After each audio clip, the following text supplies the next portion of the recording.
सादर नमस्कार, सादर जय जिनेंद्र। क्षमा न्यूज चैनल कहीं भी कभी भी सही और सकारात्मक समाचारों के लिए देखना और सुनना न भूलें। साथ में आपसे विनम्र निवेदन है कि यदि आपने इस चैनल को सब्सक्राइब नहीं किया है तो कृपया अवश्य कीजिए और शेयर और लाइक करना ना भूलें। 1994 की बात। मेरे पास छुल्लक जी एक युवक को लेकर आए। बड़ा हताश निराश सा था। बोला, महाराज जी इनको समझाइए, ये आत्महत्या करना चाहते हैं। मैं सुन करके थोड़ा सा स्तब्ध रह गया। ये क्या है, क्या बात है? पूरी कहानी सुनी। वह व्यक्ति अपने मध्य प्रदेश के ही एक नगर का था, स्थान का नाम नहीं बताता, बड़े शहर का था और वह कपड़े का काम करता था। संयोग से उसे कुछ नुकसान हुआ। उसने बाजार से रुपए लिए, फिर नुकसान हुआ। कुछ ब्याज के भार से दब गया। फिर उसने लोगों से पैसा लिया 10% के इंटरेस्ट पर। 2 गठान माल वो लेकर जा रहा था। रास्ते में उसका माल चोरी हो गया है, ट्रेन में ही, इटारसी के आसपास। अब जो लेनदार थे वो उसके ऊपर खड़े हो गए। लगभग 10-12 लाख रुपए का उसके सिर पर कर्जा था। उसकी 3 जवान बेटियां थी। लोगों की उस पर कुदृष्टि थी। पैसा देने वाले सब बदमाश प्रकृति के लोग थे। पैसा देने की वो स्थिति में नहीं था। उससे रहा नहीं गया। वो वहाँ से भागकर जबलपुर आ गया। जबलपुर आया, वहाँ समाज में जहाँ का रहने वाला था, समाज के लोगों से बोला, समाज की तरफ से कोई सहयोग नहीं हुआ। जबलपुर में एक परिचित की दुकान में, रिश्तेदार का परिचित था, उसकी दुकान में काम करने लगा। वो दुकान एक मुस्लिम व्यक्ति की थी। उसके सामने उसने अपनी व्यथा कथा कही। उसने उसकी पूरी बात सुनी और कहा, हम तुम्हारा सारा कर्जा चुका देंगे बशर्ते तुम इस्लाम कबूल कर लो। मरता क्या नहीं करता। करने के लिए तैयार हो गया। पर तभी उसके मन में आया कि चंद रुपयों के पीछे इस्लाम कबूल करने से अच्छा तो मर जाना है।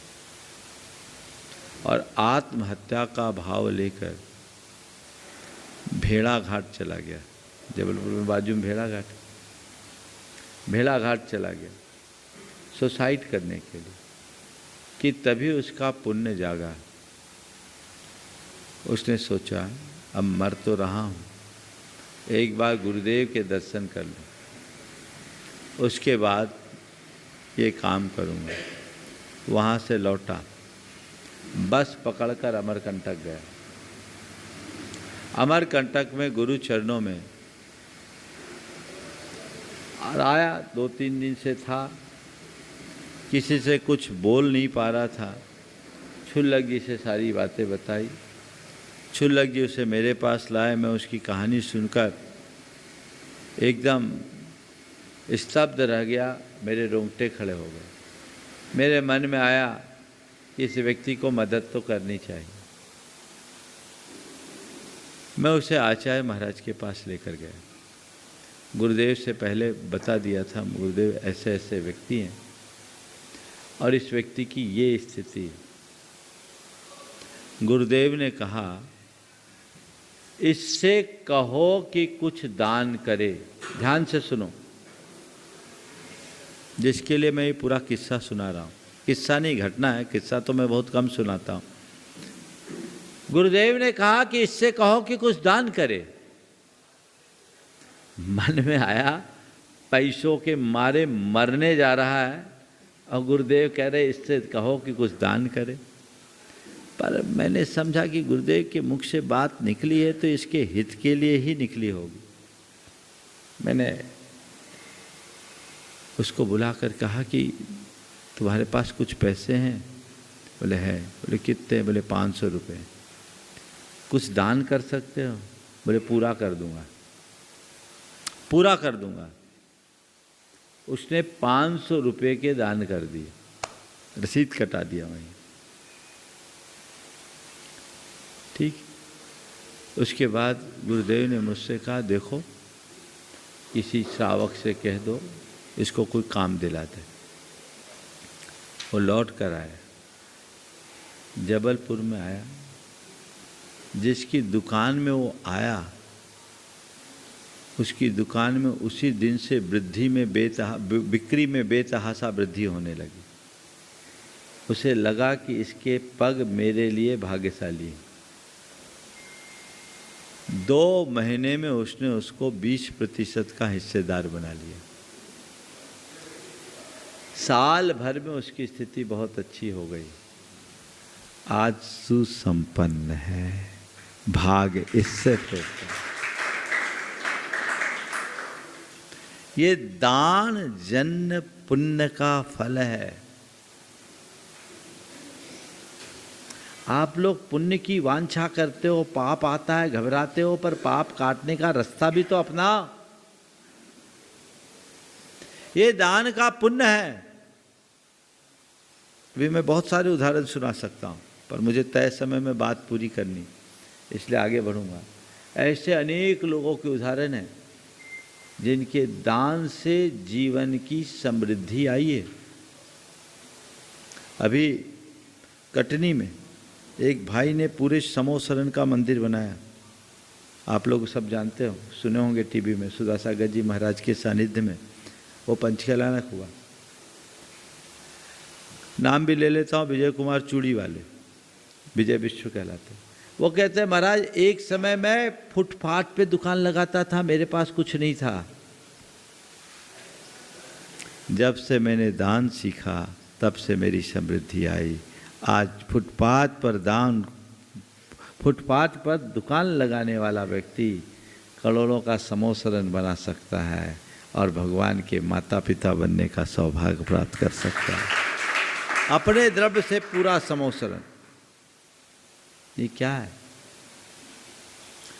दानम दुर्गति नाशनम। ये उदाहरण सामान्य नहीं है। दूसरा, पूजा, जिन पूजा को अंतराय के निवारण का सबसे बड़ा साधन बताया। ये आप लोग समझना, इसे हल्के में मत लेना।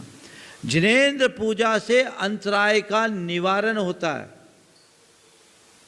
कितना भी अंतराय आए, कष्ट आए, परेशानी आया, भगवान की पूजा आराधना करो, भाव विशुद्धि के साथ करो, देखो क्या कमाल होता है। मेरे पास सैकड़ों लोगों के उदाहरण है। एक उदाहरण उसका भी देना चाहूँगा। एक व्यक्ति को बहुत भारी नुकसान हो गया। लाखों का दान करने वाला 10-5 हज़ार के लिए मोहताज हो गया। तत्पज्ञ था, वो बिल्कुल विचलित नहीं हुआ। उसने क्या किया? अपने नगर में 7 जिन मंदिर थे, प्रतिदिन 7 मंदिरों के दर्शन का संकल्प लिया। ये पुण्य संकल्प। और बदल बदल कर एक मंदिर का में पूजन करना शुरू कर दिया। पैदल जाके 7 मंदिर का दर्शन करना और पूजन करना। 46-47 टेम्परेचर में भी ये काम करना और 11 बजे, 10:30, 11 बजे घर लौटकर मुंह में पानी डालना। ये नित्य का क्रम था।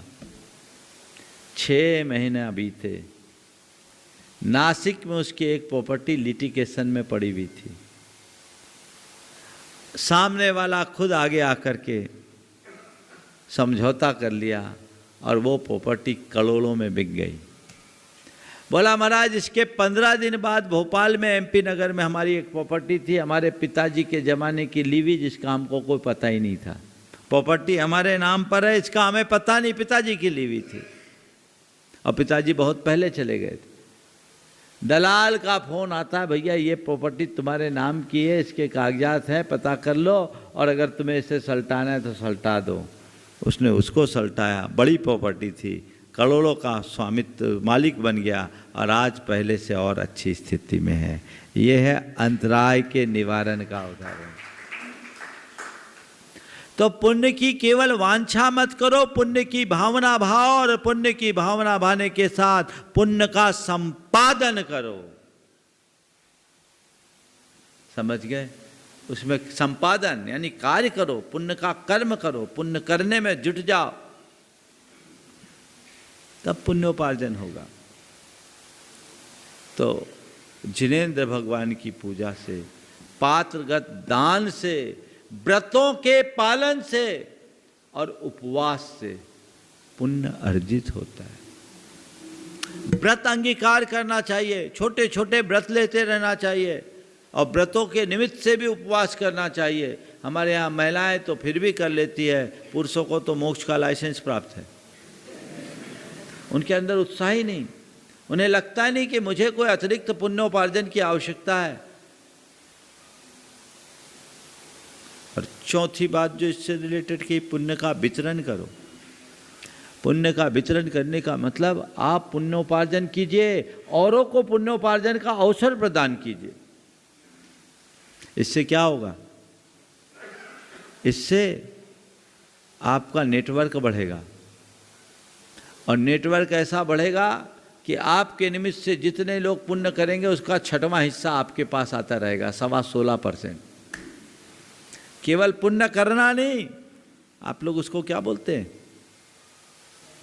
चेन मार्केटिंग होती ना, क्या बोलते हो?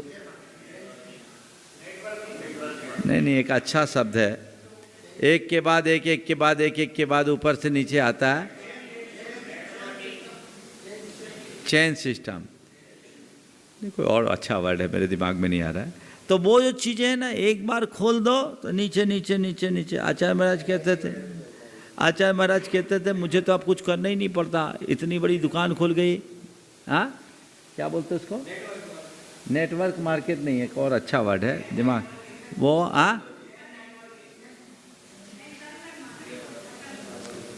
अब चलो याद आएगा तो बताएंगे। एक छिंदवाड़ा में एक बहुत बड़ी कंपनी, भीलवाड़ा में एक कंपनी, वो इसका काम करते हैं, अपने जैनी भाई हैं। हाँ, तो एक का नीचे कर दिया, नीचे वाला ऊपर को देगा, नीचे वाला ऊपर को देगा, वो चलता रहेगा, एकदम जड़ें फैलती रहेगी, है ना। तो तुम इंडिविजुअल जो पुण्य करते हो करो। अब औरों को पुण्य के अर्जन के लिए अवसर दो। आपने एक मंदिर बनाया, जिस समय मंदिर बनाया उस समय आपने पुण्य किया। चौधरी जी, ओ सामने से हटो भाई। मंदिर बनाया आपने पुण्य किया, यह आपका व्यक्तिगत पुण्य था।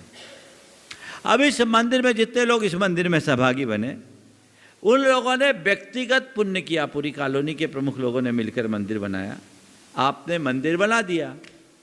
बहुत से ऐसे लोग होंगे जिनने मंदिर बनाया था, वो आज नहीं है इस दुनिया में, वो चले गए। लेकिन उनका ये पुण्य